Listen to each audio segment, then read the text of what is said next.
जय हिंद everyone, welcome you all to force defence academy. हमारी एयरफोर्स वाई ग्रुप के मैथ्स के रिवीजन की क्लासेस चल रही है, जिसमें हम परसेंटेज पूरा कंप्लीट कर चुके। रेशो की एक क्लास हो गई है, अब हमारे रेशो की सेकंड क्लास है। मैं उम्मीद कर रही हूँ कि आपने पहली क्लास देखी होगी, अगर नहीं देखी है तो देख लीजिए, इसके बाद देख सकते हैं, उसमें कोई फर्क नहीं पड़ता है। देखिए, हमने रेशो देखा था। रेशो का मतलब क्या था? कंपेरिजन करना, टू कंपेयर समथिंग। मतलब हम बड़ा बड़ा नंबर ना लिखते हुए क्या करते, रेशो के फॉर्म में लिख देते। उससे क्या होता है कि वो नंबर छोटा होता है, छोटा बन जाता है, सिंप्लीफाई हो जाता है। देखो, एक क्वेश्चन है हमारा। हमने कल जब लास्ट क्वेश्चंस किए थे उसमें क्रॉस मल्टीप्लिकेशन वाली मेथड देखी थी, जिसमें हमने क्या देखा था कि कुछ आपके पास इनिशियल रेशो गिवन है, जैसे कहीं कुछ भी हो सकता है, 5:4 मानो कुछ इनिशियल रेशो गिवन है। उसमें कुछ चेंज गिवन है कि इन दोनों नंबर को हमने 5 से इंक्रीज किया, 6 से इंक्रीज किया, या एक को इतना बढ़ाया दूसरे को इतना घटाया, कुछ भी चेंज हुआ और उसके बाद फाइनल रेशो दिया हुआ था। तो उसको हमने कैसे सोल्व किया था? इसका इसमें मल्टीप्लाई, इसका इसमें मल्टीप्लाई, जो भी अंतर आया था उसमें इधर का इधर मल्टीप्लाई माइनस इधर का इधर मल्टीप्लाई, उसके इक्वल करके हमने क्या किया था, वैल्यू निकाली थी। वही आपके इनिशियल रेशो की वैल्यू थी। बट आज हमारा जो क्वेश्चन है उसमें कितने रेशो गिवन है आपको? 3। मतलब जो नंबर है आपका 3 रेशो वाला है। आपका नंबर है 2:3:5। ठीक है, इसमें क्या बोला है कि स्टूडेंट जो है 3 बैच ऑफ डांस क्लास इस रेशो में है। अगर 20 स्टूडेंट बढ़ा देते हैं हम सारी बैच में, तो रेशो बदल जाता है आपका 4:5:7। 20 स्टूडेंट बढ़ा रहे हो आप सभी में, 20 इधर भी 20 इधर भी 20। ठीक है, तो आपका रेशो क्या बन जा रहा है? 4:5:7। 4:5:7 बन जा रहा है। अगर आप सब में क्या इंक्रीज कर रहे हो? 20। देखो, इसमें यहाँ पे क्रॉस मल्टीप्लाई हम नहीं लगाएंगे, हम कौन सी मेथड लगाएंगे? आप देखिए रेशो को, तीनों को देखो आप। 2 से 4 कितना बढ़ रहा है? यहाँ पे कितना इंक्रीज हो रहा है?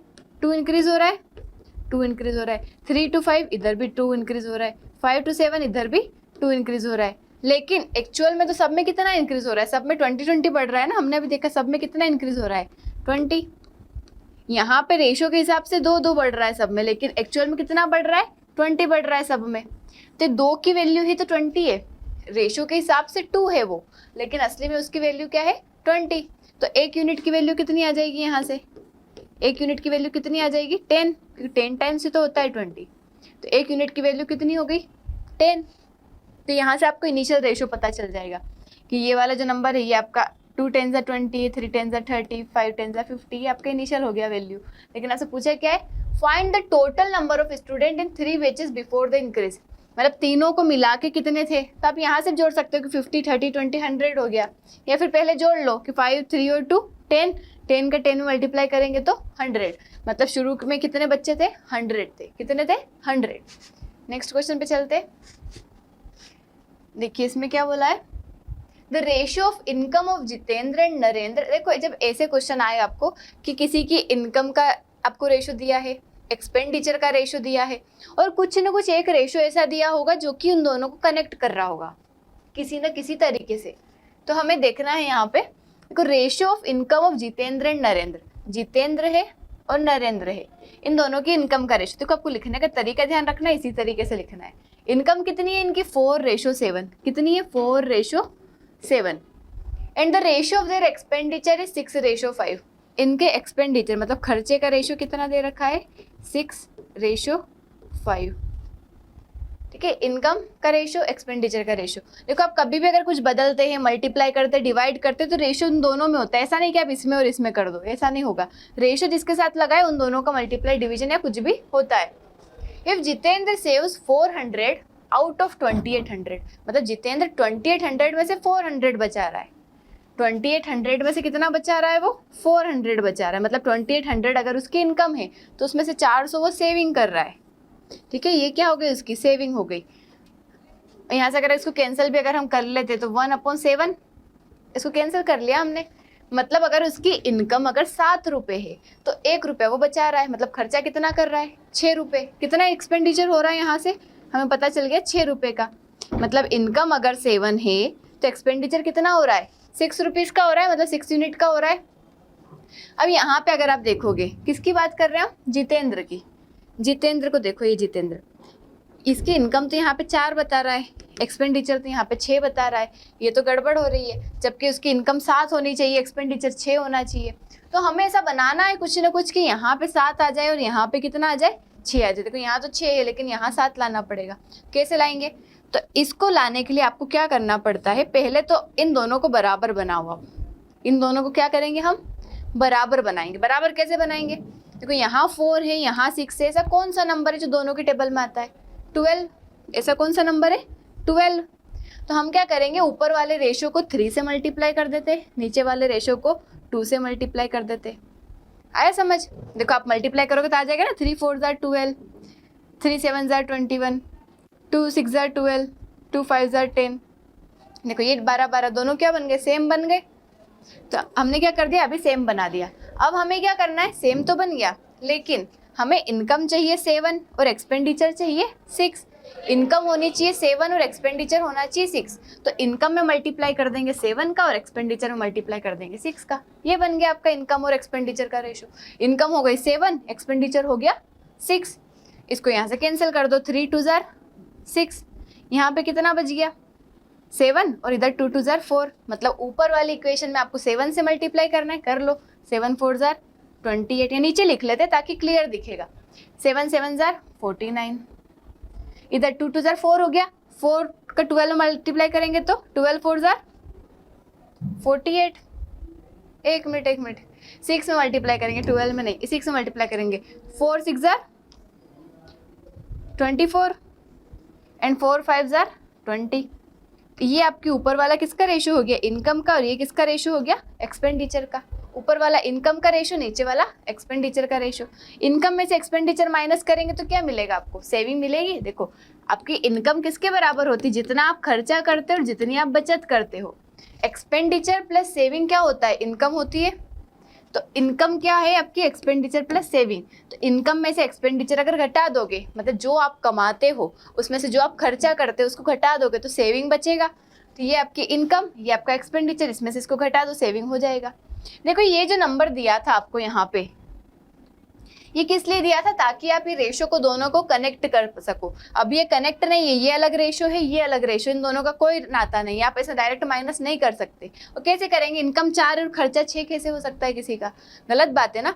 तो हमने पहले रेशो को कनेक्ट किया, दोनों को कनेक्ट किया। और कैसे किया, जो हमें वैल्यू गिवन थी। वैल्यू क्या गिवन थी कि बचाता 400 रुपये है और इनकम 2800 है। तो हमने इसको रेशो के फॉर्म में कर लिया, 1 और 7। मतलब अगर इनकम 7 रुपये है तो सेविंग 1 रुपये है। 1 रुपये सेव कर रहा है मतलब 6 रुपये खर्च कर रहा है। मतलब ये दोनों का रेशो आ जाएगा। तो हमें बनाना है इसको कि यहाँ पे 7 आए, यहाँ पे 6 आए। देखो यहाँ देख भी सकते हो आप, इसको कैंसिल करके देखो किसके टेबल से कट रहा है, 4 की टेबल से। 4 6 जार 24, 4 7 जार 28। मतलब अगर इनकम 7 है तो एक्सपेंडिचर 6 है। ये बन गया, यहाँ पे हमने कनेक्ट कर दिया दोनों रेशो को। लेकिन हमें ये वैल्यू नहीं चाहिए, हमें तो रेशो के फॉर्म में चाहिए था। माइनस कर लो, इसमें से गया तो 4, 49 में 20 गया तो 29। मतलब 4:29 किसका रेशो हो गया, ये सेविंग का। लेकिन आपसे पूछा क्या है, सेविंग ऑफ नरेंद्र। नरेंद्र की सेविंग पूछी आपसे, तो यहाँ पे किसकी सेविंग पूछी, नरेंद्र की। अब क्या करेंगे हम, आपको दे रखा है कि जितेंद्र कितने रुपए बचाता है, 400।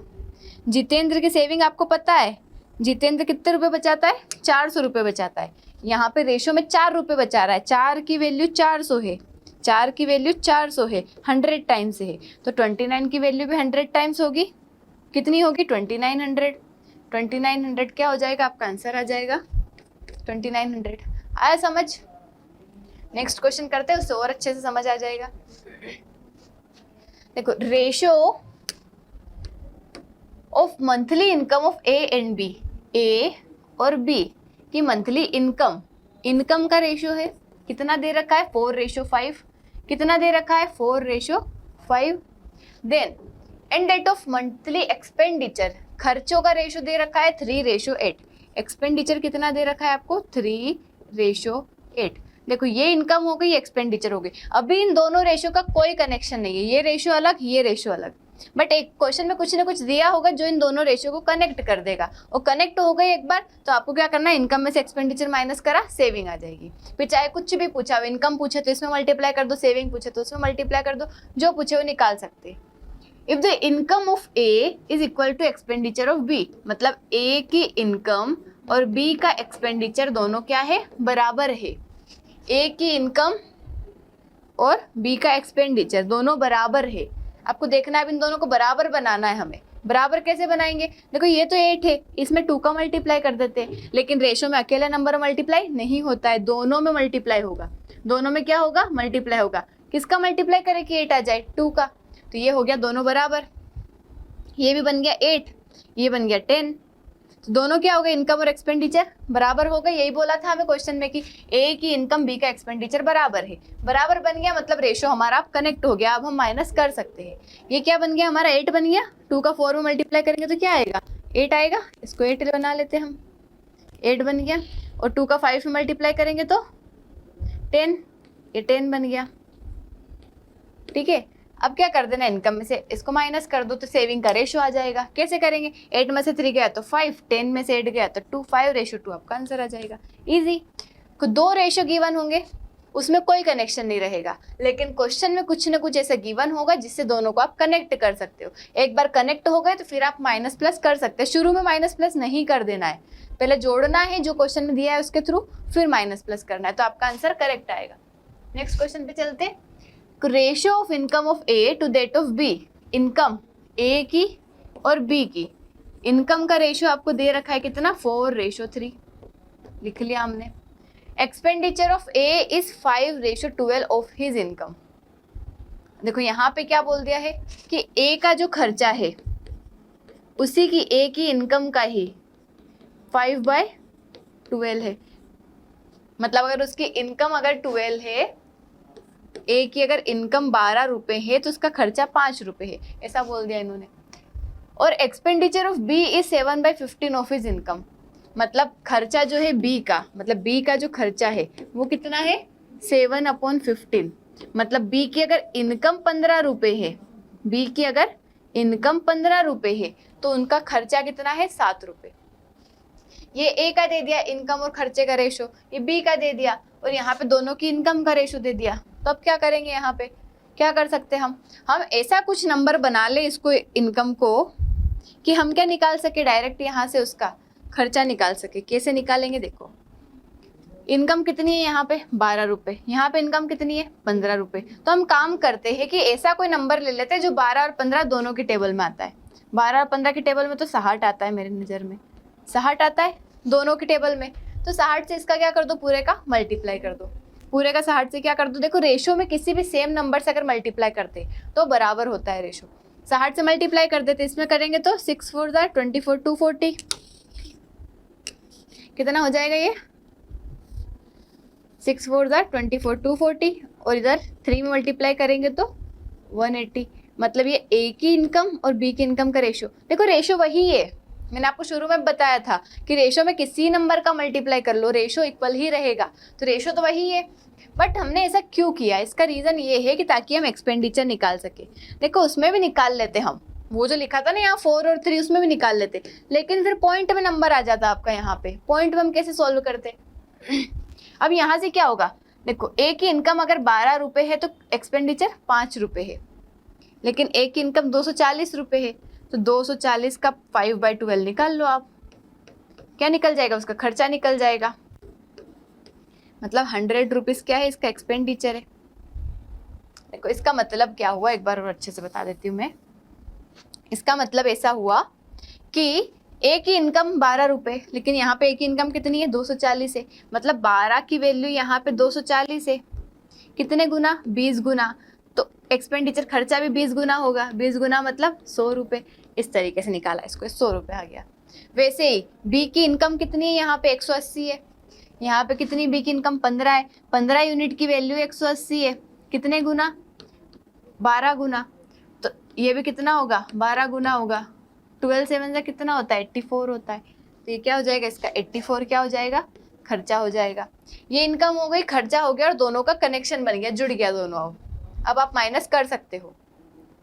तो पूछा क्या है आपसे, डायरेक्ट माइनस नहीं कर देना है, पहले क्वेश्चन देखना है। यहाँ पे क्या बोला है, difference between their expenditure is 4500। खर्चों का ही आपको अंतर दे रखा है 4500। मतलब खर्चे कितना है, इसका 100, इसका 84, दोनों का अंतर कितना है 16 रुपए का। तो 16 की वैल्यू दे रखी है आपको 4500, 16 यूनिट की वैल्यू क्या दे रखी है 4500। तो इसका कुछ काम नहीं अब हमें, 16 यूनिट की आपको वैल्यू दे रखी है यहाँ पे 4500।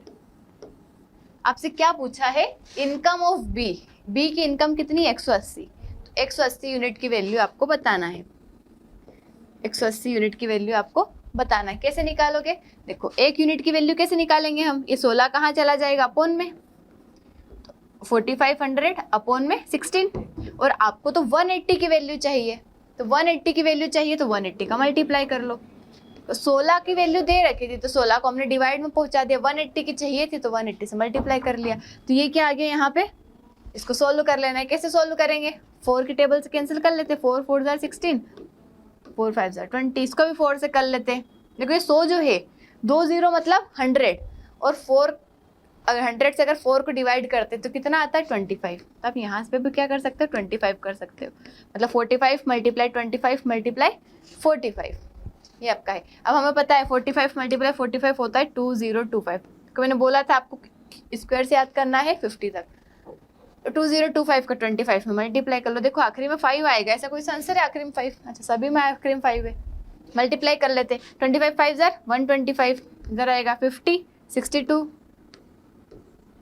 50625 आ रहा है आपका, 50625 आ रहा है, ये आ गया आंसर।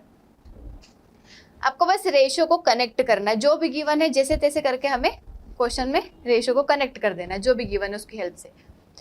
देखो income of A is 2/3 of B's income, और expenditure of A is 3/4 of B's expenditure. If 1/3 of the income of B is equal to expenditure of A. देखो यहाँ पे आपको करना है इस क्वेश्चन को, income of A is 2/3 of B's income, A की जो इनकम है वो बी की इनकम का 2/3 है, मतलब ए की इनकम अगर 2 है तो बी की इनकम 3 है, 2/3 का मतलब यही होता है। और expenditure of A is 3/4 of, ये इनकम हो गई और ये एक्सपेंडिचर हो गया कितना 3/4, ये 3 है तो ये कितना है 4 है, 3/4 of B's expenditure. If 1/3 of the income of B is equal to expenditure of A.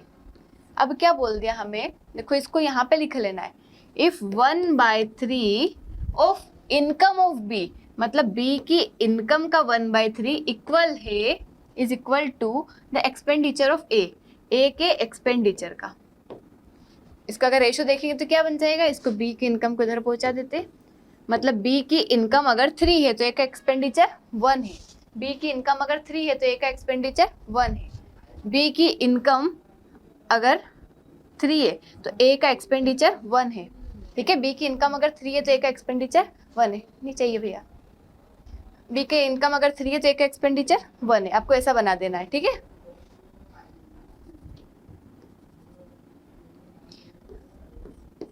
अब क्या करेंगे, ऑलरेडी 3 3 है, ये तो ऑलरेडी सेम है। देखो अगर सेम नहीं रहते दोनों नंबर तो हम क्या करते, पहले सेम बनाते, ताकि हम क्या कर सके, ए की एक्सपेंडिचर को 1 बना सके और बी की इनकम को 3 बना सके। वही करना, आपको मल्टीप्लाई कर देना, बी की इनकम 3 है तो 3 बना दिया, एक एक्सपेंडिचर 1 है तो 1 बना दिया। बट कब, पहले इन दोनों को सेम बनाओ, और सेम कब बनेंगे, ऐसा नंबर ले लो जो दोनों के टेबल में आता है और वो नंबर इनको बना दो, ठीक है। तो ये हो गया डायरेक्ट। अब 3 2 जार 6, 3 3 जार 9, 1 3 जार 3 और 1 4 जार 4। ये इनकम हो गई, एक्सपेंडिचर हो गया, माइनस कर देंगे तो रेशो आ जाएगा 3:5। सेविंग का पूछा क्या है, रेशो ऑफ सेविंग 3:5, ये आपका आंसर आ गया। आपको कनेक्ट करना है रेशो को बस। नेक्स्ट क्वेश्चन पे चलते हैं। तो A B C spend 80%, 85%, 75% of their income if their saving are in the ratio. देखो 80% मतलब 4/5, 85% मतलब 17/20 और 75% मतलब 3/4। मतलब ये इनकम अगर है तो ये क्या है, उसका खर्चा एक्सपेंड कर रहा है ना। मतलब इनकम अगर 5 है तो खर्चा 4 रुपये है, इनकम अगर 20 है तो खर्चा 17 रुपये है, इनकम अगर 4 है तो खर्चा 3 रुपये है। तो आप लिख लो इस तरीके से, इनकम अगर 5 है तो ये खर्चा। देखो रेशियो अब इस बार ऐसा नहीं दे रखा है, इन तीन का रेशियो ऐसे दे रखा है आपको, एक्सपेंडिचर उसका 4 है, इनकम अगर 20 है तो एक्सपेंडिचर आपका 17 है, इनकम अगर 4 है तो एक्सपेंडिचर 3 है।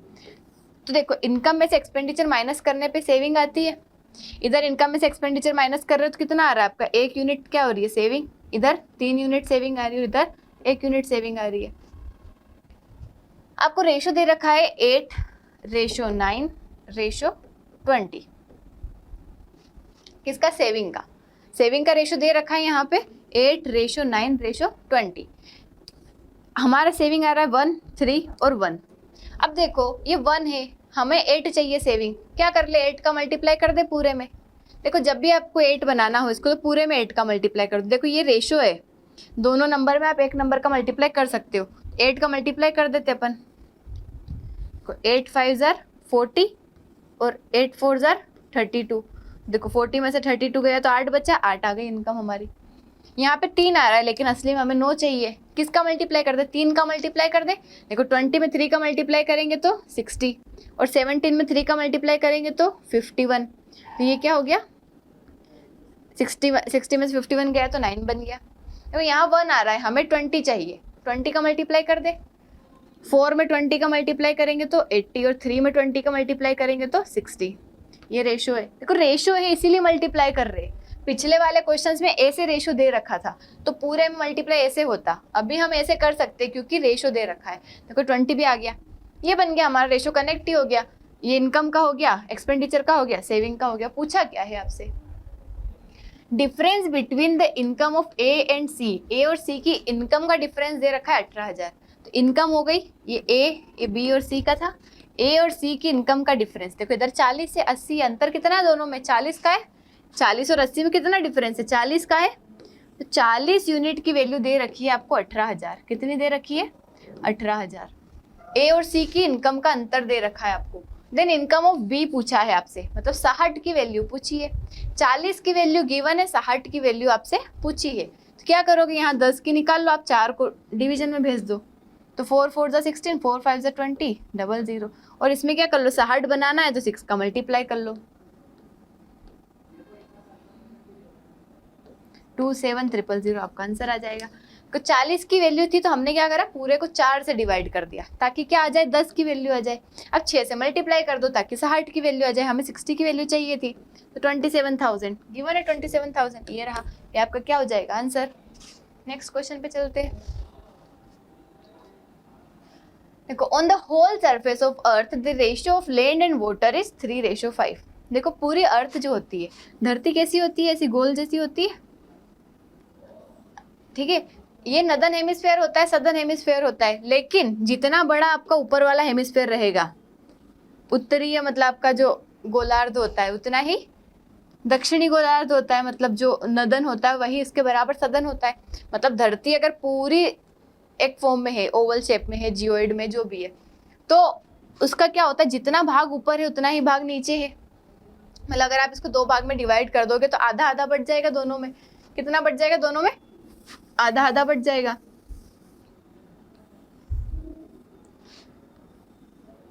तो अब यहाँ पे क्या दे रखा है, on the whole surface of earth the ratio of land and water is 3:5। Land और वाटर मतलब जमीन और पानी का रेशियो यहाँ पे दे रखा है 3:5। कितना दे रखा है, 3:5। पूरी अर्थ पे मतलब पूरा ये जो पार्ट है ना, इसका रेशियो दे रखा है आपको 3:5। The land and water in northern hemisphere, लेकिन ये जो ऊपर वाला है इसका दे रखा है आपको लैंड और वाटर का रेशियो कितना, 7:9। कितना दे रखा है, 7:9। Then what is the ratio of land and water in southern hemisphere, यहाँ का आपसे पूछा है। क्या करेंगे, देखो हमें पता है कि ये अगर पूरी धरती का है और ये आधी धरती का है तो ये इसका आधा होना चाहिए। मतलब इसको जोड़ लो, लैंड और वाटर से हमें कोई फर्क नहीं पड़ता। आप जोड़ लो, 9 + 7 कितना हो रहा है आपका, 16 हो रहा है। कितना हो रहा है, 16। और 5 और 3 8 हो रहा है। अब देखो ये आधी धरती का, आपको हम यूनिट में ही काम करते हैं। यहाँ पे 16 दे रखा है और पूरी धरती का 8 दे रखा है, ये तो गलत बात है। देखो अगर आधा मतलब नदर्न हेमिस्फीयर अगर 16 यूनिट है तो पूरी धरती कितनी होगी, 16 का डबल होगी। मतलब अगर ये 16 यूनिट है तो दोनों मिला के 32 यूनिट होना चाहिए। कितना होना चाहिए, 32 होना चाहिए। ये भी 16 होना चाहिए, मतलब दोनों क्या होना चाहिए, 32 होने चाहिए मिलके, 32 होना चाहिए। लेकिन पूरी धरती का हमें कितना दे रखा है यहाँ पे, 8। तो हमें क्या करना पड़ेगा, 4 से मल्टीप्लाई करना पड़ेगा, तभी तो ये बनेगा। कितना बनेगा, 32। 4 से मल्टीप्लाई कर देते 4 3 जार 12 और 4 5 जार 20, ये बन गया 32। देखो मतलब पूरी धरती अगर लैंड और वाटर मिला के 32 यूनिट है तो आधी धरती कितनी होगी? 16 यूनिट होगी। आधी धरती कितनी होगी? 16 यूनिट होगी। तो बची हुई आधी धरती क्या होगी? बचे हुए 16 यूनिट होगी। माइनस करना पड़ेगा पूरी धरती में से, मतलब ये जो लैंड वाटर का रेशो है इसमें से इसको माइनस कर दो। नदन हेमिस्फीयर वाले को माइनस कर देंगे तो सदर्न हेमिस्फीयर आ जाएगा। 20 में से 9 गया तो 11 और 12 में 7 गया तो 5। 5:11 क्या आ जाएगा इसका वैल्यू? 5:11 किसका आ जाएगा इसका वैल्यू? मतलब इस क्वेश्चन में क्या था, हो सकता है देखो यहाँ पे अर्थ दे दिया, यहाँ पे कुछ और भी दे सकते हैं आपको कि कुछ और यहाँ पे वैल्यू दे दी कि जैसे कोई बॉक्स है जो आधा इस कलर का आधा इस कलर का, स्क्वायर बॉक्स दे दिया जिसको आधा वो कर दिया उन्होंने, सर्कल दे दिया, सेमी सर्कल बोल दिया। यहाँ पे धरती बोली थी तो हमने धरती के हिसाब से कर दिया। आपको पूरे का रेशो दिया है और आधे का रेशो दिया है, तो आपको पता है कि जो आधे को हम जब जोड़ेंगे दोनों रेशो को तो उसका डबल होना चाहिए पूरे का रेशो। तो आपको बना लेना है, वो कैसे बना लेना है आपको देख लेना है। जैसे यहाँ 16 है तो इसको इसका डबल होना चाहिए इधर 32, 32 कर दो। हो सकता है बहुत बार यहाँ पे नंबर हो तो इसमें मल्टीप्लाई डिवाइड करना पड़े, कुछ भी करके आपको इसको आधा और इसको डबल बनाना है। और फिर क्या कर देना है, इस रेशो में से वो जो आधा वाला है उसको माइनस कर देना है, तो आपका नेक्स्ट आ जाएगा। नेक्स्ट क्या बोला है, the expenses of a family on wheat vegetable and oil are in the ratio 12 8 और 5। मतलब देखो एक फैमिली जो खर्चा करती है गेहूं पे, वेजिटेबल पे और ऑयल पे, है ना, व्हीट वेजिटेबल और ऑयल किस रेशो में करती है वो? 12:8:5। मतलब इस रेशो में वो क्या कर रही है, फैमिली खर्चा कर रही है। तो prices of this items increased by, मतलब इनकी प्राइस बढ़ रही है। देखो व्हीट की प्राइस बढ़ गई 50%, वेजिटेबल की बढ़ गई 25% और ऑयल की बढ़ गई 40%। तो बताओ ओवरऑल कितनी प्राइस बढ़ी, मतलब टोटल कितना खर्चा बढ़ेगा। देखो पैसे बढ़ रहे मतलब खर्चा बढ़ रहा है, तो अगर इसका 50% बढ़ गया, इसका 25% बढ़ गया, इसका 40% बढ़ गया, तो बताओ ओवरऑल कितना बढ़ा। तो इसको करने की मैं दो मेथड बताती हूँ आप लोग। एक तो होता है सिंपल, देखो 12 यूनिट, हम यूनिट में काम लेते हैं, 12 यूनिट पे 50% बढ़ गया तो मल्टीप्लाई कर लो, 12 5 60, ओवरऑल 600% बढ़ गया आपका। प्लस 25 का 8 मल्टीप्लाई करेंगे तो 200, प्लस 4 5 20, 200 ओवरऑल हो गया। लेकिन टोटल कितना है, 12 + 8 20, 20 + 5 25, ओवरऑल कितना है आपका। देखो ये एवरेज होता है, क्या होता है, ये वेटेड एवरेज होता है। इसमें आपके ओवरऑल यूनिट कितनी थी, 12 8 20 और 5 25 यूनिट थी। 25 से आप डिवाइड कर देते हो, किसको डिवाइड कर देते हो, जो भी आपका बढ़ रहा है, मतलब 50% बढ़ रहा है 12 पे, 25% बढ़ रहा है 8 पे, 40% बढ़ रहा है 5 पे, तो इन सबको जोड़ के आप डिवाइड कर देते हो टोटल जितनी यूनिट थी उससे, तो आपको आंसर आ जाता है। कैसे आ जाएगा, 600 + 200 800 और 1000 अपॉन 25%, 25 4 100 और 0, मतलब 40% क्या है आपका यहाँ पे आंसर है। 40% क्या है आंसर है, ये हो गया। ठीक है, इसका दूसरा हम एक डेविएशन वाला मेथड देखते हैं। तो डेविएशन वाला मेथड क्या बोलता है कि आप मान लो कुछ भी इसमें से एक नंबर मान लिया हमने, जैसे 50 हमने मान लिया, 25% या 50% मान लिया आपने कि ओवरऑल आपका खर्चा कितना बढ़ा, 50% बढ़ा। कितना बढ़ा, 50% बढ़ा। कोई सा भी एक नंबर मान लो इन तीनों में से, हमने मान लिया 50% बढ़ा। अब देखो इधर तो कोई दिक्कत ही नहीं है, 50% बढ़ा कोई दिक्कत नहीं, लेकिन इधर देखो 50 से कितना कम है, 25 कम है, कितना कम है, 25 कम है। इधर 50 से कितना कम है, 10 कम है। तो 50 से 25 कम है कितने पे, 8 पे, तो इसको कम करना पड़ेगा, हमें माइनस करना पड़ेगा। 25 कम है 8 पे, मतलब 25 8 200, 200 कम है। इधर 10 कम है 5 पे, -50, माइनस करना पड़ेगा आपको 50। और ये जो कम हो रहा है ये टोटल कितने पे कम हो रहा है आपका, टोटल तो आपका क्या है 12 8 20 और 5 25, टोटल आपका 25 पे कम हो रहा है।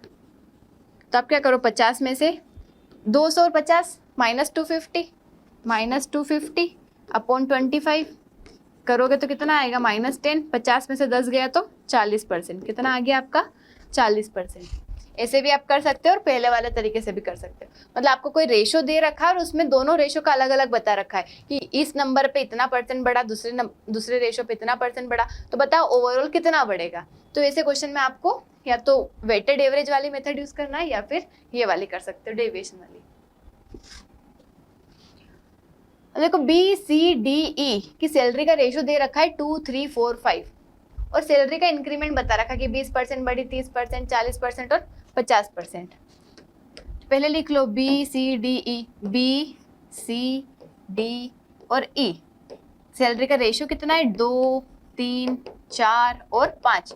अब हमें बोला है कि इनकी सैलरी जो है इंक्रीज हो रही है, इंक्रीज बढ़ रही है। कितना बढ़ रही है? देखो 20% मतलब 1/5, 30% मतलब 3/10, 40% मतलब इसको हम 4/10 ले लेते हैं अभी, और 50% मतलब 1/2। ये क्या हो रही है? बढ़ रही है। If the increase salary of D is 560, देखो डी का दे रखा है तो हम डी से ही इसको बनाने की कोशिश करेंगे। डी की इंक्रीज सैलरी जो है वो कितनी है? 560 है। तो ओरिजिनल सैलरी का सम कितना होगा? तो देखो एक काम करते हैं हम, डी की सैलरी कितना बढ़ रही है? 40% बढ़ रही है, 4 को 40% बढ़ा देते हैं।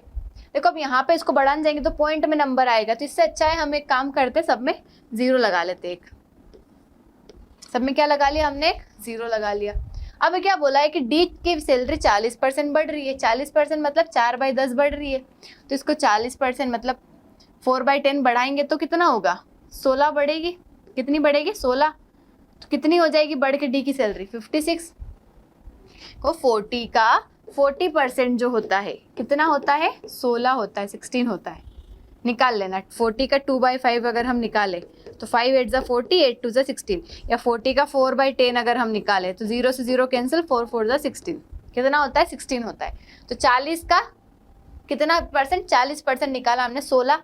इन्होंने बोला 40% बढ़ गई, मतलब 16 बढ़ गई, तो कितनी हो गई डी की सैलरी? 56 हो गई। लेकिन असली में कितनी हुई? 560 हुई। असली में कितनी हुई? 560 हुई। कितने गुना हुई है? 10 गुना हुई। तो आपको टोटल सैलरी पूछिए सबकी, तो ये भी क्या हो जाएगी? 10 गुना हो जाएगी। टोटल सैलरी कितनी? जोड़ लो इसको, 50 + 50 100, 100 + 40 140, 140 पे 10 गुना हो जाएगी, मतलब 1400, 1400। 1400 क्या हो जाएगा आपका आंसर? ये आंसर हो गया। नेक्स्ट क्वेश्चन पे चलते हैं। देखो अब ऐसे क्वेश्चन जिसमें ऐसा बोलेंगे आपको कोई डायमंड है, कोई मोती है, कुछ भी है, वो उसका कुछ रेशो दे रखा है आपको, मतलब वो अगर टूट जाता है उसके बाद उसका रेशो, मतलब पहले तो कुछ होगा वो कि ये कोई डायमंड है, ठीक है। डायमंड कैसे बनता है? जैसे कोई डायमंड है, ठीक है। अब इसके 2 टुकड़े हो गए, इन दोनों का रेशो दे दिया आपको कि जो 2 टुकड़े हुए ये 7:3 में है। काय में है? 7:3 में है। और इसका जो वजन है, मतलब इसके जो पैसे है, इसकी कीमत जो है वो जो है इसके वेट के स्क्वायर के बराबर है। किसके बराबर है? इसके वजन के स्क्वायर के बराबर है। देखो जब ये डायमंड पूरा था तो 7 + 3 10 होगा, तभी तो 2 भाग में टूटा, 7 और 3। तो 10 होगा तो इसका वजन हमने मान लिया अभी क्या है? 10 यूनिट है। तो इसकी प्राइस कितनी होगी? 10 का स्क्वायर। हमें बोल रखा है कि ये जो डायमंड है इसकी जो कीमत है इसके वजन के स्क्वायर के बराबर है, मतलब जो वजन होगा उसका स्क्वायर करेंगे वो इसकी कीमत होगी। तो 10 का स्क्वायर 100 रुपये कीमत थी इसकी, लेकिन जब टूट गया तो 2 भाग अलग अलग हो गए, मतलब 7 का स्क्वायर कितना होता है? 49, और 3 का स्क्वायर कितना होता है? 9। 49 और 9 कितना होगा? 58। मतलब अब कीमत कितनी हो गई उसकी? 58। मतलब अब कीमत कम हो गई। देखो पूरा डायमंड था तो 100 रुपये थे, अब 2 टुकड़ा में टूट गया है तो उसके पैसे 58 हो गए। मतलब ये पैसे क्या हो गए? कम हो गए। कितने कम हो गए? 42 कम हो गए। ये आपको कॉन्सेप्ट समझाए ताकि आप ये क्वेश्चन आसानी से कर पाए। देखो एक सेमी प्रीशियस स्टोन है जिसका वजन आपको 48 ग्राम दे रखा है, हमें वजन से कुछ नहीं करना। उसके पैसे दे रखे 230400, मतलब अभी उसके पैसे है 230400 रुपीज का वो है आपका स्टोन या डायमंड कह लो। It is broken into 2 pieces whose weights are in the ratio 5:7। देखो पहले अकेला था वो, अब वो 2 टुकड़ों में टूट गया, कुछ भी मान लिया हमने, 5:7 में, 5:7 में पूरा होगा तो कितना होगा? 7 + 5 12 होगा। अभी टूटने के बाद 5 और 7 में बन गया। जो प्राइस है उसकी प्रोपोर्शनल है। प्रोपोर्शनल मतलब कि उसका अकॉर्डिंग चलता है, ये प्राइस के अकॉर्डिंग उसके जो है, मतलब उसके वजन के अकॉर्डिंग उसकी प्राइस डिसाइड हो रही है। Price is proportional to square of the weight मतलब जिनका वजन 5:7 अनुपात में, यदि कीमत वजन के वर्ग के समानुपात है, कीमत मतलब प्राइस जो है उसके वजन के स्क्वायर के बराबर है, मतलब वजन हमने मान लिया इसका 12 है, इसका 5 है, इसका 7 है, तो इसके स्क्वायर के बराबर ही क्या होगी, इसकी कीमत होगी। तो 12 का स्क्वायर कितना होता है 144, और 5 का स्क्वायर 25, 7 का स्क्वायर 49, 49 में जोड़ देंगे 74, कितना आ रहा है आपका यहाँ पे 74। देखो प्राइस क्या हो गई, कम हो गई ना, प्राइस क्या हो गई आपकी, कम हो गई। पहले 144 थी, इसका स्क्वायर 144 होता है, दो टुकड़ों में टूट गया तो इनका स्क्वायर कम हो गया, 74 हो गया। Price is proportional to square of the weight then the loss incurred, loss कितना हुआ उसको, देखो पहले उसकी कीमत 144 थी, अब उसकी कीमत 74 हो गई, कितने रुपए का लॉस हो गया उसके, माइनस कर दो 144 में 74 कितना आ गया, 70 यूनिट का हो गया। लेकिन हम यूनिट में थोड़ी काम करेंगे, हमें वैल्यू दे रखी है, किसकी वैल्यू दे रखी है 144 की, एक्चुअल वैल्यू दे रखी है ना आपको, रियल वैल्यू। आपसे लॉस पूछा है, लॉस कितने यूनिट का, वो 70 यूनिट का, 144 की वैल्यू ये है, तो एक यूनिट की वैल्यू क्या होगी, ऐसे ही करते हैं हम 2304, ये तो ऐसे बहुत सारे क्वेश्चन कर लिया, आई होप कि आपको अब तो समझ आ ही गया होगा। 1/1 यूनिट की वैल्यू, हमसे लॉस पूछा है, कितना लॉस हुआ उसका, 70 रुपए का हुआ, 70 यूनिट का, तो इसमें क्या कर देंगे 70 का मल्टीप्लाई कर देंगे, 70 का मल्टीप्लाई कर देंगे। अब इसे सोल्व कर लेना है, कैसे सोल्व करेंगे हम इसे, तो इसको 12 के टेबल से कैंसिल कर देते हैं, 12 टाइम 12 1 जार 12, 11 बचेगा, 12 8 jar 96,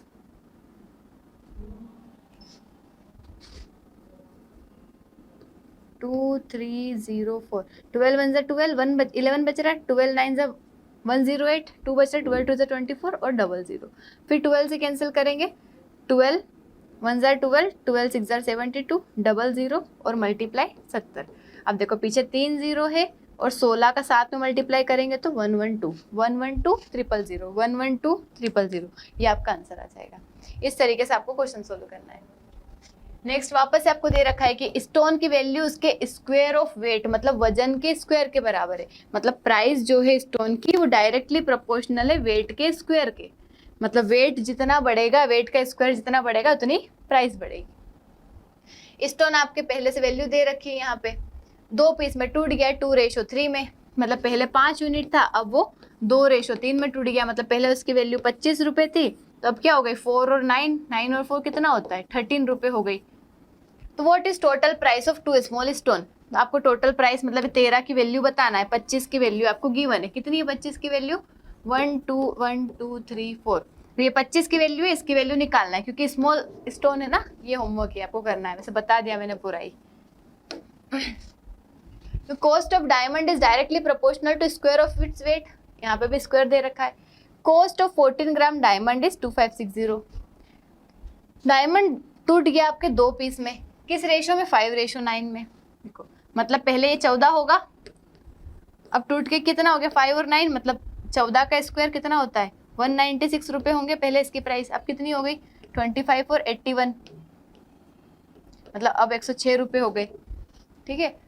the diamond got broken into 2 pieces in the ratio 5:9, तो कितना लॉस परसेंट हुआ, देखो यहाँ पे परसेंट पूछा है, तो आपको न इस वैल्यू से कोई काम है न इस वैल्यू से कोई काम है, कुछ नहीं, आपको सिर्फ परसेंट पूछा है। पहले वैल्यू ये थी, अब ये हो गई, कितने कम हो गई 90 कम हो गई, कितनी कम हो गई 90 कम हो गई, कितने से 196 से, बस ये आपको रेशो निकाल देना है मल्टीप्लाई 100, आपको इसको सोल्व कर लेना है, सोल्व करने पे आपको कुछ ना कुछ आंसर आएगा, 45.92 इसका आंसर रहेगा, ठीक है, इसको सोल्व कर लेना है। तो examination the success to failure ratio, मतलब जो सक्सेस जो पास होते हैं और फेल जो होते हैं उसका रेशो दे रखा है आपको 5:2। Had the number of failures been 14 more than the success to failure ratio would have been 9:5. The total number of candidates for the exam was, देखो फेलियर जो है, सक्सेस से फेलियर का रेशो आपको दे रखा है, और इसमें क्या बोल दिया कि फेलियर अगर कितने ज्यादा होते 14 और ज्यादा होते तो आपका सक्सेस से फेलियर का रेशो आ जाता 9:5। देखो हमने ऐसे एक पहले भी क्वेश्चन किया था, लेकिन उसमें दोनों का बता रखा था कि ये भी इतना बढ़ता ये भी इतना बढ़ता, तो रेशो ये बन जाता, लेकिन यहाँ पे एक को नहीं बताया इन्होंने, सिर्फ एक ही को बताया, सिर्फ एक ही को बताया। तब यहाँ पे क्या करोगे आप, इसमें आपको देखना है देखो 14 कौन बढ़ रहा है, ये बढ़ रहा है, इसका तो कुछ नहीं हुआ मतलब सक्सेस वाले लोग तो इतने ही रहेंगे, जितने पहले थे उतने अब रहेंगे। तो हमें क्या कर लेना है, इन दोनों को बराबर बना देना है, इन दोनों को बराबर बना देना है। 9 और 5 कैसे बराबर बनेंगे, 45 से, मतलब 45 बना देते दोनों को। 5 इधर 9 टाइम आएगा और इधर 5 टाइम आएगा। हमें क्या करना है, इन दोनों को बराबर बना देना है। क्यों, क्योंकि सक्सेस थोड़ी बदल रहा है, फेलियर बस बढ़ रहा है। सक्सेस तो जितना था उतना का उतना ही है, तो उसको उतना ही रहना देना है। 9 5 जार इधर 45 हो गया, 9 2 जा इधर 18 हो गया। ये सक्सेस और फेलियर का ही रेशो है आपका। इधर कितना हो गया, 5 9 जार 45 हो गया, और 5 5 जार 25 हो गया। ये बन गया आपका रेशो। अब यहाँ पे दिख भी रहा है आपको, 18 से 25 कितना बढ़ रहा है, ये कितना बढ़ रहा है, 18 से 25 7 यूनिट बढ़ रहा है। कितना यूनिट बढ़ रहा है, 7 यूनिट बढ़ रहा है। बट एक्चुअल में कितना बढ़ रहा है, 14। एक्चुअल में कितने बच्चे बढ़ रहे हैं, नंबर ऑफ फेलियर, मतलब फेलियर जो है कितने हैं, 14 ज्यादा है। हमारे रेशो के हिसाब से 7 है, लेकिन एक्चुअल में 14 है। 14 के बराबर कर देंगे, कितने गुना, 2 गुना, मतलब 1 यूनिट की वैल्यू कितनी है, 2 है। तो क्या पूछा है, टोटल नंबर ऑफ कैंडिडेट्स जो अपीयर हुए एग्जाम में। तो जो अपीयर होंगे कौन होंगे, सक्सेस प्लस फेलियर मिला के कितने होंगे, 45 प्लस 18 63। 63 का भी 2 में गुना कर दो आप, कितना आ जाएगा, 126। 126 आपका आंसर हो जाएगा।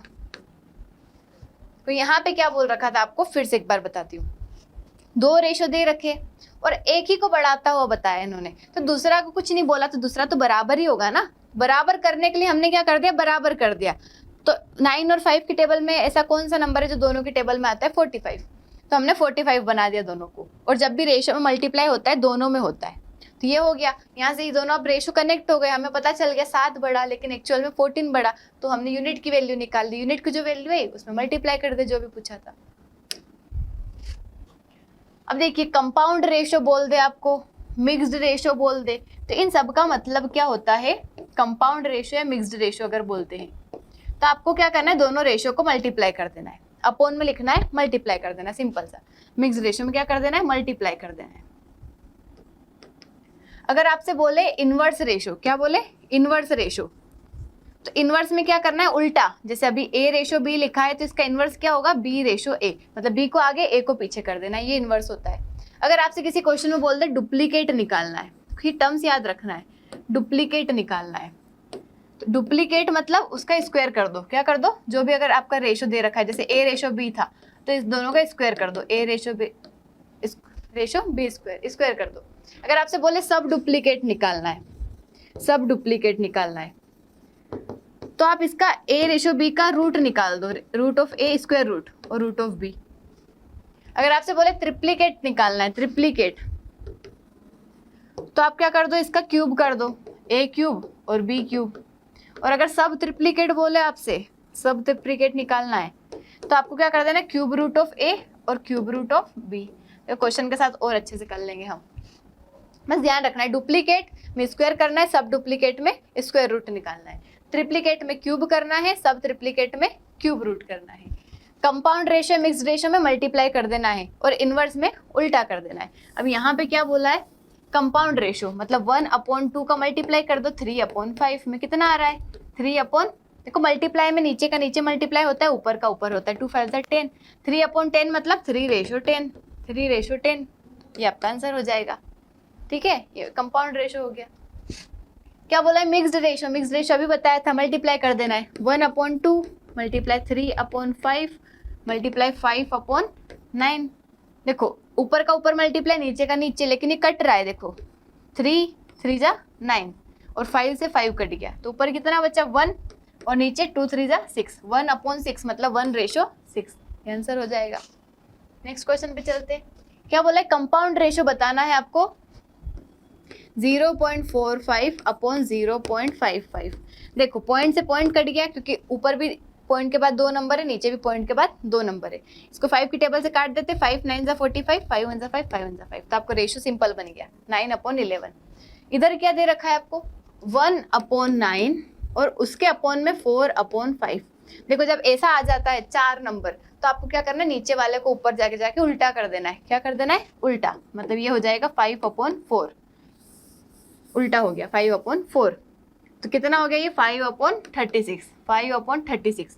मल्टीप्लाई कर दो 5/36, 9 1 जा 9, 9 4 जा 36, कितना हो जाएगा 5/44, 5/44, 5:44, ये आंसर आ जाएगा। इसका डुप्लीकेट है वर्गानुपात, क्या बोला है, डुप्लीकेट है वर्गानुपात में क्या करना है, दोनों का स्क्वायर कर देना है। देखो 14 का स्क्वायर कितना होता है 196 और 17 का 289, यही आपका आंसर हो जाएगा। इस तरीके से करना है आप लोगों को। यहाँ पे क्या बोला है, डुप्लीकेट पूछा है इसका। देखो 0.04 और 0.005, देखो यहाँ पे पॉइंट के बाद 2 नंबर है, नीचे पॉइंट के बाद 3 नंबर है, तो देखो ये तो पॉइंट हटा के पॉइंट हट जाएगा, लेकिन 2 नंबर के बाद 2 नंबर का कैंसिल हो गया, 1 नंबर तो बचा है ना, तो इसका मतलब क्या होता है 0.04 और 0.005। तो यहाँ पॉइंट हटाएंगे तो नीचे कितने जीरो लगेंगे 2, यहाँ से पॉइंट हटाएंगे तो ऊपर कितने जीरो लगेंगे 3, पॉइंट के बाद जितने नंबर उतने ऊपर जीरो, 2 जीरो से 2 जीरो कट जाएंगे, 1 जीरो बचा, तो ऊपर कितना हो गया 4 0, नीचे कितना हो गया 5, 4 10 जा 40 और नीचे कितना बच गया 5। क्या पूछा है डुप्लीकेट मतलब स्क्वायर। देखो 5 1 जा 5, 5 8 जा 40, इसका स्क्वायर करेंगे तो 8 8 जा 64, 1 1 जा 1, मतलब 64:1 आ रहा है आपका। 64 देखो बहुत ईजी है, इसलिए जल्दी जल्दी करवा रही हूँ मैं। उसके बाद क्या बोला है, सब डुप्लीकेट वर्गमूलानुपात। तो इसमें क्या करना है, सब डुप्लीकेट में आपको स्क्वायर रूट निकाल देना। रूट में कौन सा नंबर बाहर निकलता है, जो रूट के अंदर 2 बार रहता है। जैसे 16 क्या होता है 4 × 4 होता है, 25 क्या होता है 5 × 5 होता है, तो एक 5 बाहर निकल जाएगा, इधर से एक 4 बाहर निकल जाएगा। मतलब ये किसका स्क्वायर होता है 16 4 का, 25 किसका स्क्वायर होता है 5 का, तो 4:5 क्या हो जाएगा आपका आंसर। सब डुप्लीकेट मतलब स्क्वायर रूट निकाल देना है। रेशियो ही पूछा है आपसे, एक मिनट, वर्गमूलानुपात डुप्लीकेट रेशियो पूछा है। क्या पूछा है यहाँ पे, डुप्लीकेट रेशियो, सब डुप्लीकेट रेशियो पूछा है यहाँ पे। देखो ये 4 अपन में आ गए, तो इसको डायरेक्ट कर लेना, इसको इधर ऊपर इसको इधर नीचे, मतलब 0.256 आपका ऊपर आएगा और 0.225 नीचे आएगा। पॉइंट से पॉइंट कट जाएगा, ऊपर 256 नीचे 225। ये किसका स्क्वायर होता है 16 का, और ये किसका स्क्वायर होता है 15 का, तो 16:15 आपका क्या हो जाएगा आंसर। स्क्वायर रूट देखना है आपको। फिर ट्रिप्लीकेट मतलब इसका क्यूब, मतलब 3 की पावर 3 और 5 की पावर 3, ये कितना होता है 27 और ये होता है 125, 27:125 क्या हो जाएगा आंसर हो जाएगा। नेक्स्ट क्वेश्चन पे चलते। तो ट्रिप्लीकेट रेशियो पूछा है, देखो ये इधर आ जाएगा, ये इधर आ जाएगा, मतलब 0.343 और अपॉन में आ जाएगा 0.49। ट्रिप्लीकेट मतलब इसका आपको क्यूब करना है, इसका क्या करना है क्यूब करना है। अब देखो पहले इसको हम पॉइंट हटाएंगे और नीचे एक 0 लगा लेते हैं, इसका पॉइंट हट गया। क्यों लगा अब ये बता दिया था मैंने, ऊपर 3 नंबर है नीचे 2 नंबर है, तो एक 0 नीचे लग जाएगा। अब देखो आप इसका आपको क्या करना है क्यूब करना है। लेकिन आप देखो 343 जो होता है ये क्या होता है 7 की पावर 3 होता है, और जो 49 होता है ये क्या होता है 7 की पावर 2 होता है, मल्टीप्लाई 10 है ही सही आपका ही साथ में, ऐसा होता है। अब हमें बोला इसकी भी पावर 3 करना है आपको, क्यूब बोला है ना हमें, इसकी पावर, इसको हटाई दो आप, पहले काम करो। देखो ऊपर 7 की पावर 3 नीचे 7 की पावर 2, ये कैंसिल हो जाएगा। देखो 7 की पावर 3 का मतलब क्या होता है 7 3 बार लिखा है यहाँ पे, 7 × 7 और नीचे 7 2 बार लिखा है आपका, यही होता है ना इसका मतलब। 2 7 से 2 7 कैंसिल, बचा क्या ऊपर 7 और नीचे 10। पहले हमने इसको सोल्व किया है, अभी ये निकालना बाकी है। इसका मतलब क्या होता है ट्रिप्लीकेट या घनानुपात, मतलब इसका क्यूब, इसकी पावर 3, 7 की पावर 3 343 होता है और 10 की पावर 3 1000 होता है, 343:1000, ये आपका आंसर हो जाएगा। नेक्स्ट क्वेश्चन पे चलते हैं। सब ट्रिप्लीकेट मतलब क्यूब रूट का मतलब क्या होता है कि ऐसा नंबर जो क्यूब में से 3 बार मल्टीप्लाई हो रहा हो, तो ये 8 × 8 होता है आपका क्या 512। यहाँ क्यूब लगा है ना क्यूब रूट, तो यहाँ से एक 8 बाहर निकल जाएगा। वैसे 729 क्या होता है 9 × 9, तो एक 9 बाहर निकल जाएगा, तो ये क्या हो जाएगा 8:9 आपका आंसर हो जाएगा। नेक्स्ट क्वेश्चन पे चलते, ये होमवर्क है खुद को करना है। नेक्स्ट पे चलते। इनवर्स, इनवर्स का क्या बताया था मैंने, इधर इधर 8:5 आंसर आ जाएगा इसका। इनवर्स मतलब जो पीछे उसको आगे कर दो, जो आगे उसको पीछे कर दो। ये भी होमवर्क है आपके लिए, ये खुद से करना है ये। अब देखो डायरेक्टली प्रोपोर्शनल मतलब सीधा भिन्न, कि ये जितना बढ़ेगा उतना ही, जैसे P डायरेक्टली प्रोपोर्शनल है R के, मतलब R जितना बढ़ेगा उतना ही P बढ़ेगा, R जितना कम होगा उतना ही P कम होगा, मतलब ये इसके ऊपर डिपेंड कर रहा है। और जब हम ये डायरेक्टली प्रोपोर्शनल का साइन हटाते तो यहाँ इक्वल लगता है और इसके साथ कुछ ना कुछ नंबर आ जाता है मल्टीप्लाई में, ठीक है। सिंपल से आपको ध्यान रखना है, डायरेक्टली वेरी कर रहा है मतलब डायरेक्टली है, जैसे P डायरेक्टली वेरी कर, अरे P डायरेक्टली वेरी कर रहा है R के। और मैंने बोला इनवर्स प्रोपोर्शनल है, इनवर्स प्रोपोर्शनल मतलब इस तरीके से लिखा जाता है, ठीक है, अपोन में लिखा जाता है। इनवर्स का मतलब क्या होता है, देखो अगर R बढ़ रहा है तो P भी बढ़ रहा है, R कम हो रहा है तो P भी कम हो रहा है। लेकिन इसका मतलब क्या है कि R बढ़ेगा तो P कम होगा और R कम होगा तो P बढ़ेगा, ये उल्टा होता है, इसको इनवर्स कहा जाता है, इनवर्सली प्रोपोर्शनल। ये अपोन में लिखा जाता है और ये ऊपर लिखा जाता है, ठीक है। यहाँ पे क्या बोला है, P varies directly to R, P R के डायरेक्टली प्रोपोर्शनल है और Q varies inversely to R, Q जो है इनवर्स है R के, मतलब अपोन में आएगा R। Which of the following is not correct, तो इनमें से कौन सा नॉट करेक्ट है, ऐसा पूछा है आपसे। अब देखो P और Q का अगर हम इन दोनों इक्वेशन, मान लो ये इक्वेशन 1 है हमारी, ये इक्वेशन 2 है हमारी, अगर इन दोनों को हम मल्टीप्लाई कर देते, देखो जो लेफ्ट साइड होता है, लेफ्ट का लेफ्ट में मल्टीप्लाई होता है, राइट का राइट में मल्टीप्लाई होता है। P का Q में मल्टीप्लाई होगा तो PQ, ये प्रोपोर्शनल है, और R का 1 अपॉन में R में होगा तो देखो R multiply 1 upon R, R से R कैंसिल, 1 बच जाएगा, इधर 1 बच जाएगा। 1 किसके बराबर होता है, कांस्टेंट। 1 मतलब क्या, कांस्टेंट, 1 मतलब क्या, कांस्टेंट। तो ये किसके बराबर हो गया, कांस्टेंट के। तो पहला तो हमारा सही है। देखो हमने ये भी सही लिखा है, P डायरेक्टली प्रोपोर्शनल है R के और Q इनवर्सली है, तो ये भी सही है। P upon Q equal constant multiply R square. देखो P अपॉन Q, P का अपॉन में कर देते अपन Q, अभी हमने क्या करा था, 1 का मल्टीप्लाई किया था Q में, अब 1 को डिवाइड कर दो Q से, तो P अपॉन Q क्या हो जाएगा, R अपॉन 1 अपॉन R, नीचे वाला ऊपर चला जाएगा तो R स्क्वायर बन जाएगा। मतलब P डायरेक्टली प्रोपोर्शनल है आपके R स्क्वायर, ये भी सही है, मतलब ये वाला गलत होगा।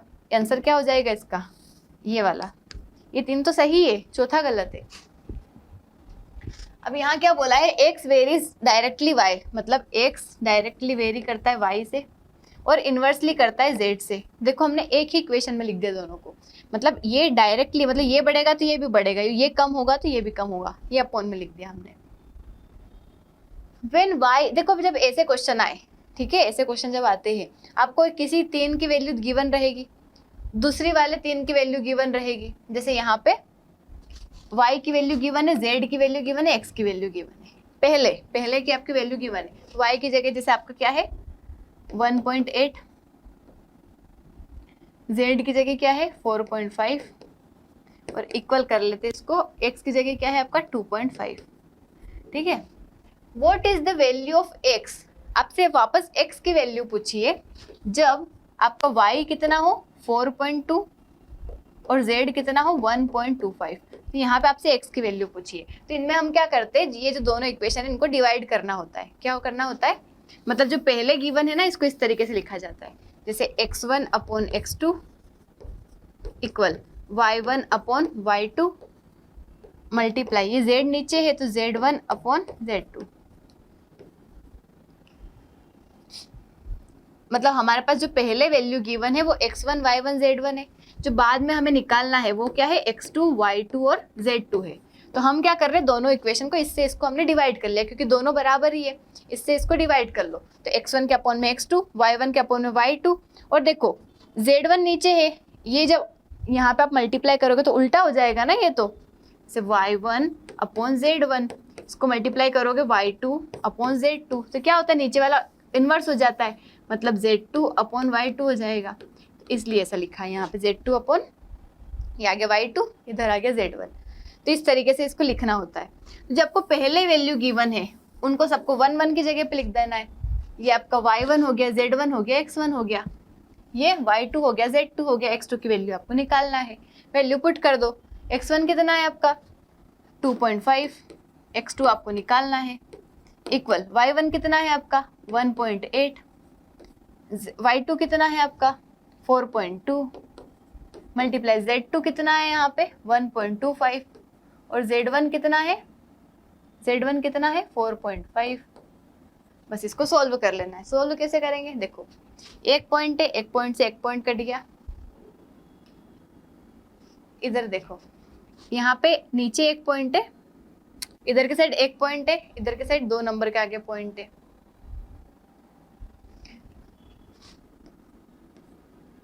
ये जो है दोनों नंबर का मिला के पॉइंट कैंसिल हो गया। अभी आप देख लेना यहाँ पे कैसे हुआ, 1.25 अपॉन में 4.5, पॉइंट हटाया, एक 0 लगेगा और ये जो पॉइंट है इसको हटाएंगे तो नीचे एक 0 लगेगा, एक 0 से एक 0 कट जाएगा, इसलिए हमने सारे पॉइंट हटा दिए, मतलब एक दूसरे से पॉइंट सारे क्या हो गए, कैंसिल हो गए। अब क्या होगा, देखो 25 की टेबल में 125 आता है 5 टाइम, 25 5 जार 125, ये कट गया। अब 9 2 18, 9 5 45, 5 से 5 कट गया, 2 से कैंसिल करेंगे 21 टाइम, तो x2 की वैल्यू आ गई यहाँ से 21, ये आपका क्या हो गया, आंसर हो गया। तो यही था आज के लिए। हो सकता है शुरू के क्वेश्चंस थोड़े से टफ लगे होंगे, लेकिन अगर आप उसको कॉन्सेप्ट के साथ समझते हैं, अच्छे से समझते हैं कि रेशो अगर चेंज हो रहा है तो नंबर भी आपका, मतलब 2 अगर रेशो दे रखे, पहले कोई रिलेशन नहीं है, फिर जो कुछ दे रखा होगा रिलेशन उससे दोनों को कनेक्ट करना है, फिर उसे सॉल्व करना है, तो आप आसानी से कर पाएंगे। That's all about today. मिलते हैं नेक्स्ट क्लास में with next topic. Thank you so much. जय हिंद।